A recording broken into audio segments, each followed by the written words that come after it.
We're live on YouTube, yeah. Where, Okay. How does this work?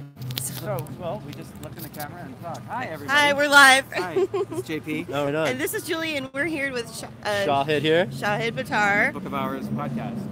who is running for Congress. Yep, we're running for the 12th Congressional District in California, encompassing most of San Francisco. Great. Awesome. And so what we wanted to do was just take a couple of minutes and introduce our audience to Shahid.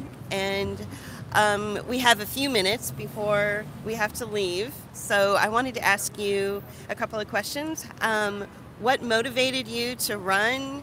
I understand that you went into constitutional law. So let's talk a little bit about that and, you know, give us some insight into what's going on. Yeah, why I'm running or why I got into constitutional law? Well, let's talk about why you're running in Yeah. the first place, of course. So, yeah, I'm running for Congress because I fear the future under the administration of an unapologetic kleptocrat, and we need resistance to executive aggrandizement that is real and not merely rhetorical. I saw Nancy Pelosi earlier this year extend and expand the surveillance powers available to the Trump administration. I saw the Democrats, with her not just support but leadership, give Trump his budget without any fixes for immigrant students. And watching establishment Democrats put their careers and the party's interests before the constitutional rights that guard Americans and working people is more than I can take from the sidelines. I'm an immigrant, Muslim, constitutional lawyer, and at a time like this, I feel very strongly that it's all hands on deck, and if only to prevent the further entrenchment of executive power and the possibility of mass atrocity and the, I dare say, you know, emergent elements of authoritarianism that we're already witnessing. I think a lot of people are concerned about liberty in America, and I'm one of them. Yeah. I know that, so some of the issues that we're facing today, this goes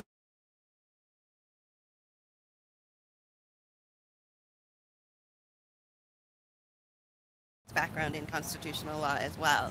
So, for instance, with the Smith Modernization Act, where he actually made it legal to propagate. The Obama administration, you know, I was certainly a supporter of Obama, the candidate, and I think a lot of us had a great deal of hope about what his candidacy would portend. I wrote an article on the eve of his inauguration about being the first post-colonial president and the significance of that in the context of, you know, world history. Beyond that hope, when you zoom in on the administration's action, particularly with respect to the continuity of the national security policies left over from the Bush administration, that rather than roll back, rather than undermine, the Obama administration expanded, and it's disturbing to me. I see examples of those not only in Guantanamo Bay remaining open and the continuation of indefinite detention without charge or trial, without trial at least, to the bipartisan entrenchment of the NSA, FBI, DEA domestic surveillance racket, CIA torture with impunity. This is a big one worth remembering.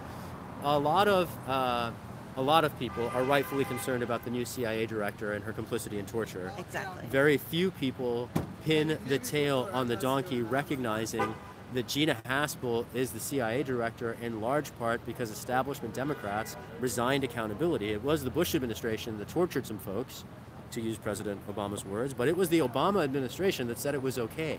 Right. And it was, you know, in particular, Nancy Pelosi, who helped sweep it under the rug in the early 2000s, where she was read into Bush-era enhanced interrogation techniques as a member of the Gang of Eight. Anyway. I get it. Yeah. Do you think that, in your opinion, I mean, now that you're in this new realm of where you're actually running for a legitimate position to take over, you know, Nancy Pelosi's position, do you think that with all the people you've met and the campaigning you've done, that the American mindset or the American constituency is really ready for this level of sort of truth? I mean, you really do speak very plainly about what's going on. There's no filtering with you, and that's one of the reasons why we were so excited to support you. Yeah, absolutely. Yeah. Do you think that in general America is ready to really understand and absorb the gravity of what we're experiencing now? I think You so. understand? Yeah, I do Yeah. think so. I mean, our critical analysis capacity as a civilization is withered, right? The crisis in public education, the domination of particular corporations in the media landscape, right? So it is a tough time to educate, Yeah. and ignorance is not only widespread, but in a great many corners, proudly proclaimed. Yeah, Right. for As sure. preposterous as that might be. I but know, it's crazy. Yeah. Yeah. To you know, in some respects, like, you'll get what I mean. As much as America may or may not be ready to embrace that level of truth, I know for a fact that San Francisco is. Right. And you know, Right. I'm not running for president, and I don't have to convince Right. you know That's true. everywhere. You're very It's a small, kind. it's You're a very small kind. segment of the population. Yeah, and it Right. happens to be a really progressive Yes. segment of the population. Yeah. You know, We San are Franciscans progressive here. Yeah. are For you know pro-LGBT, and when I was filing marriage equality cases 10 years before the Democratic establishment, you know, I kind of, as a Muslim, I feel like that was sort of demonstrating, you know, what I'm about. When I think San Francisco is a tech town, and when I was working at the Electronic Frontier Foundation to Yes. advance the interests of digital rights and the intersection with civil liberties, you know, that's similarly very evocative of this town's sensibility. When I was mobilizing with Stanford students to help try to stop the invasion of Iraq under the Bush administration, you know, San Francisco's a peace and justice town too.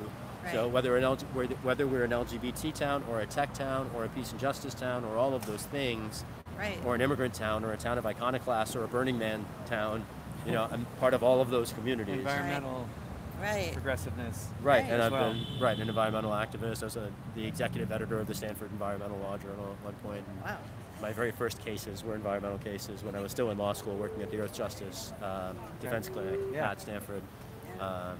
So yeah, I mean, through whatever lens you think of what makes San Francisco unique, you know, I have at one point in my career had a chance to, I don't want to say embody it, but at least you know, advance it and promote it, and the opportunity to put those different communities and interests together. That's a big part of why I'm running, because I see a possibility here and an opportunity that I think that's the thing that people have to be made ready for, is the Right. idea that we actually can shrug off the yoke Yeah. of corporate representation and have a real voice. I wanted to talk to you a little bit about the homelessness situation, because you know we were talking off camera in another context about the situation with homelessness and what maybe the federal government could even have an effect over, you know, that situation. Would you like to talk to us a little bit about that?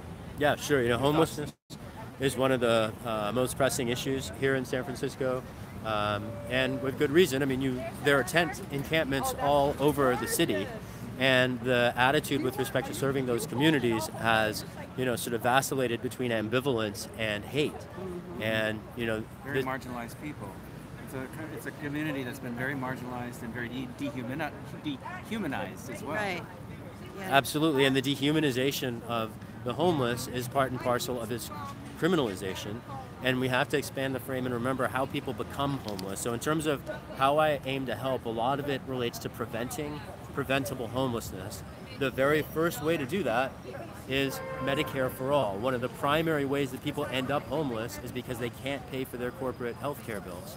That also drives bankruptcy. Those healthcare costs are one of the leading causes of both bankruptcy and homelessness. We can fix that at the stroke of a pen. There's no reason that we allocate healthcare resources to maximize corporate profit other than a public policy decision that members of Congress have been unwilling to unwind.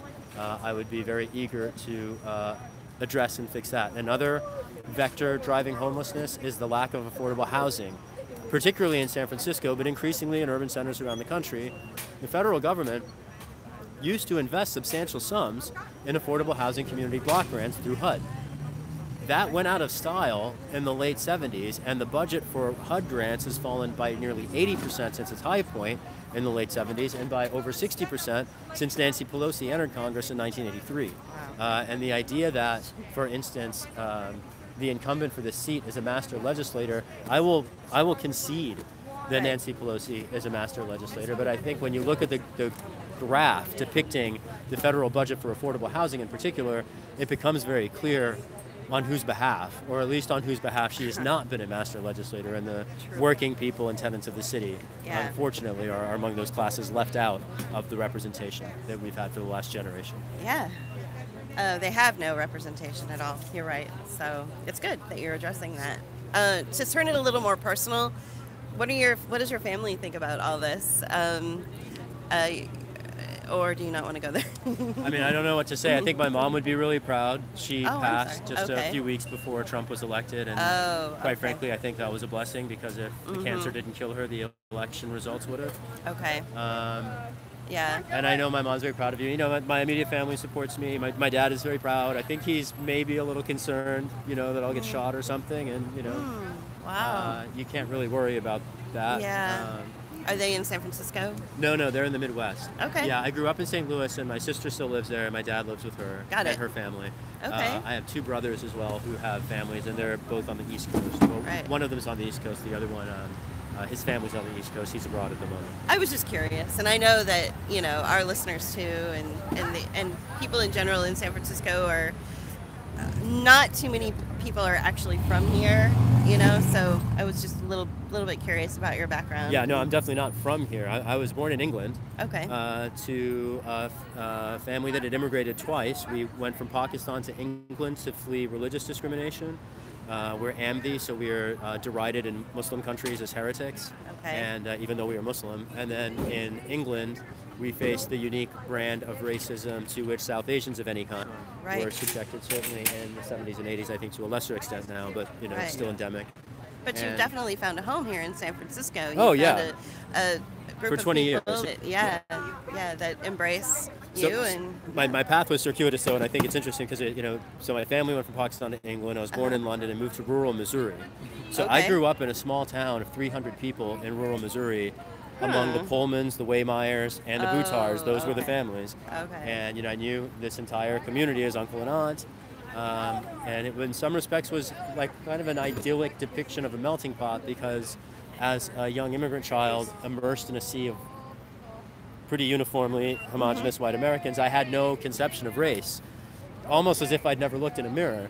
Wow. And so then moving to the suburbs in my teen years, and then spending 10 years in Chicago fighting for my undergrad degree, basically working for a series of financial institutions while I was going to night school to get my undergrad degree, that exposed me to a much broader array of slices of the American pie. And I think that's really when I got acculturated. That's when I found hip-hop. That's when I found house music. That's when I found activism. And then when I came out to the Bay Area to go to law school in 2000, that's when I really found my home. that's amazing. And even during the time, I've gone back and forth between San Francisco and Washington a lot over the last 15 years. But even when I was back east, I always described San Francisco as my vibrational home. Right. And I long thought of my time on the East Coast as almost like paratrooping behind enemy lines to represent San Francisco's sensibilities on the East Coast. I moved east basically to try to help stop the war by taking what we were doing out here in the Bay, very assertive, direct action, to Washington, where it was also happening, and I had a chance to plug in. Yeah. Let's talk about your Washington experience with James Clapper. Yes. Was it? Yeah. I know that, and so it feels like you're an activist. That's where your heart is, right? So, Main one. yeah. Let's talk about that. What was the experience? Did you go to jail? Okay. Very briefly, it's fitting that we'd be here actually talking about it, because we're at a Code Pink protest of private investment in militarists spring March 15th, this committee. And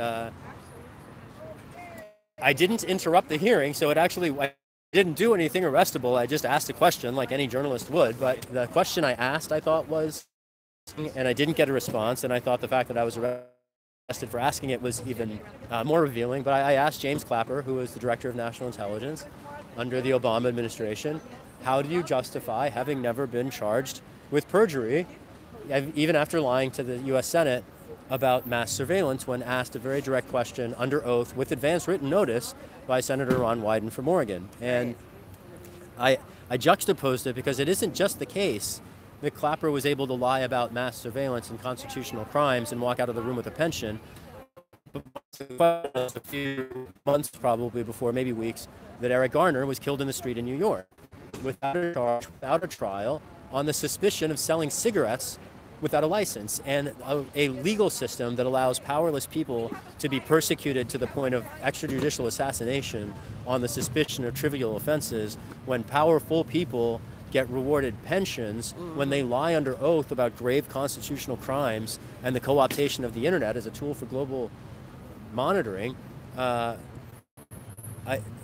disparity between impunity for the powerful and persecution for the powerless, I am offended by, independently of the rise of authoritarianism and the dystopian possibilities of mass surveillance becoming politicized, which under this administration I think is not far-fetched at all. Not at all. In fact, we talk it's about happening. that a lot on Book of Hours. Right. Yeah. So, okay, so you went to jail. For a few hours. A few hours. Yeah. It was not, the experience of detention I would describe in that context is certainly far less onerous than what most people endure. Okay, yeah, absolutely, in comparison, of course. Do you have any other questions? Yeah, I want to talk about. No. We can talk. I can talk off camera here. So one of the things we know that you talk a lot about, and your association with the EFF, is the idea of being monitored by the government, basically, through various means of media. Can you talk a little bit about your positions and your thoughts around that? Sure.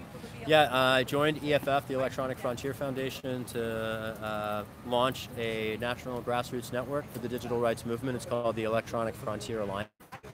I'm on leave from my position at EFF to run for Congress, and among the things that we work on there, and that I've worked on even before I came there, was addressing the opportunity for the state to watch anyone or everyone for any reason, at any place, at any time, which is to say everyone at all places, for all times, for no reasons. And there's a very simple, relatively elegant legal principle that the founders of our country tried to embed in the Constitution to keep this from happening.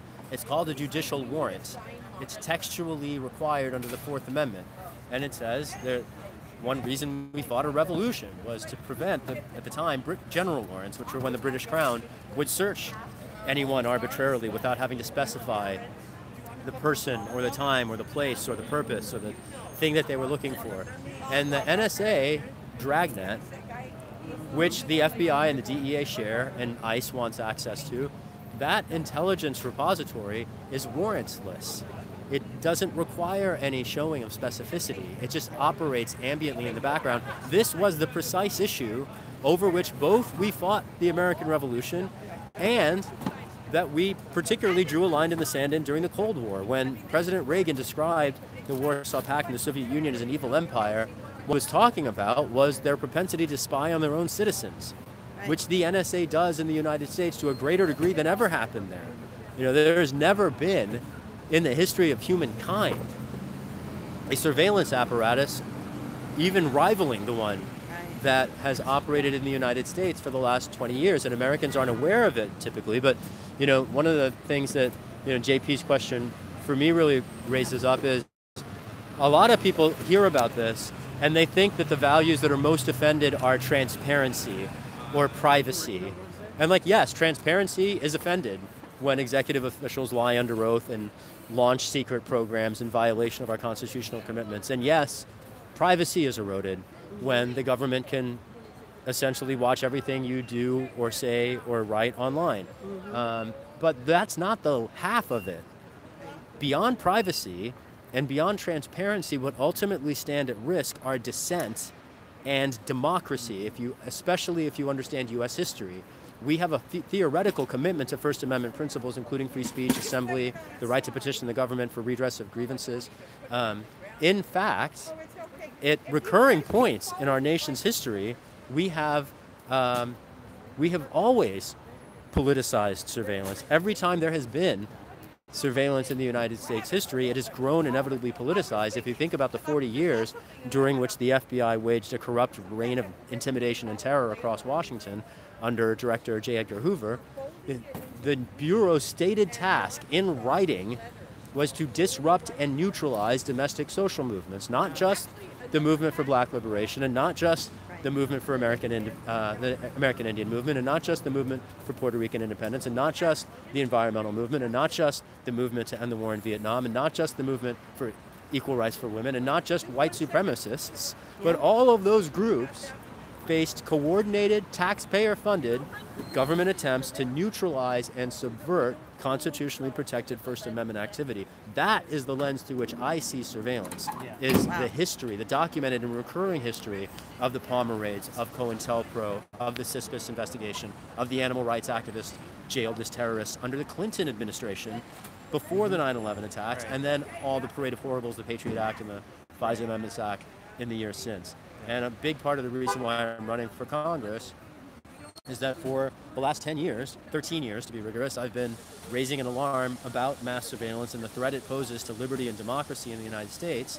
And I have seen those concerns, at least in the congressional representation of the nation's most progressive city, those concerns have fallen on deaf ears. And this is too serious an issue at too crucial a time to let corporate Democrats get in the way. We need unapologetic progressives who are rooted in constitutional liberty principles, a progressivism that respects liberty, and as opposed to one that abandons it, is the recipe to resist the possibility of fascism reemerging in the world today. And that's in a nutshell why, well, that's not a nutshell. A very long story made long is why I'm running for Congress. That's amazing. And we have to wrap it up now because it's Our time. backdrop is walked Our away. backdrop is walked away. But that is an amazing statement to rest on. Anything else you want to add? I just, we talk about the Fourth Amendment being curtailed and basically curtailed, I guess. Yeah.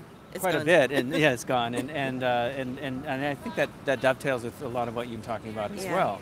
Yeah. And any last thoughts about those kinds of ideas around that? Yeah. So for 6 years, I ran a national organization called the Bill of Rights Defense Committee that was dedicated to defending Fourth Amendment principles, in particular, offended by the USA Patriot Act. And our strategy was local grassroots, transpartisan organizing to politicize government surveillance at the local level and use that lever to push federal policy. And we were quite successful at the local level, less so at the federal one. That fight remains ongoing. And I'd encourage your listeners to check out the organization now known as Defending Rights and Dissent, on whose board I serve. For sure. I also incidentally serve on the board of the Center for Media Justice, which is another really important racial justice and digital rights organization to be aware of. Okay. That's awesome. But just on your point, the Fourth Amendment interests around privacy dovetail with the First Amendment rights around dissent, and it's a misunderstood, often overlooked helix. There's a relationship among the amendments that is bigger than the sum of the parts. And that's what the Constitution elaborately is a liberty recipe. And we have knocked many of the legs out of the stool. And I dare say that what remains of a democracy in America hangs by a thread. And yeah, it does. You're right. That's why I'm here. Thank you. Thank you. Thank you for taking the time to talk to us. We appreciate it. Thank you for having me on. Yeah, we're very excited about the campaign. If you're in San Francisco, come out to the rally, which is at Brick and Mortar on Friday at 7 p.m. We'll be there. The program starts at 7 and the music at 10. Right on. Awesome. And then if a lot of our listeners or viewers are not in the Bay Area, but if you know people who are in San Francisco, tell them to check out shahidforchange.us and check out this man. He's pretty amazing, and I think he's gonna help move things forward in a positive way. I think so too. Thank you so much. Thanks so much for having me on. All right, we're done. Bye. JP and Julie for Book of Hours. We're out. Bye.